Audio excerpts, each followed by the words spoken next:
ఒక మంచి కార్యక్రమానికి వచ్చాను. స్వర్ణాంధ్ర స్వచ్ఛాంధ్ర ఈ కార్యక్రమంలో వచ్చాను. నేను వచ్చింది మీరందరూ ఒకే గుర్తుపెట్టుకోవాలి. నేను వచ్చింది పరిశుభ్రంగా ఉండడానికి చెప్పడానికి వచ్చాను.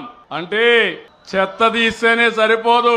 ఈడ మనసుల్లో మొత్తం చెత్త ఉండే వ్యక్తులను కూడా పూర్తిగా కడిగేస్తే తప్ప, ప్రక్షాళన చేసే తప్ప ఈ మాచర్ల బాగుపడదని మరొక్కసారి మీ అందరికీ విజ్ఞప్తి చేస్తున్నా. నేను అందుకని ఈ రోజు మీరు గుర్తుపెట్టుకోండి, నేను స్వచ్ఛ ఆంధ్రప్రదేశ్ తీసుకొచ్చాను. ఇప్పటికి 12 సార్లు జిల్లాలకు వచ్చాను. గడిచిన ప్రభుత్వం 85 లక్షల మెట్రిక్ టన్నులు చెత్తంతా రోడ్డు మీద వేశారు. చెత్త మీద పన్ను వేశారు. నేను వస్తానే చెత్త మీద పన్ను తీసేసి 85 లక్షల మెట్రిక్ టన్నులు పూర్తిగా క్లీన్ చేసే బాధ్యత నేను తీసుకున్నాను.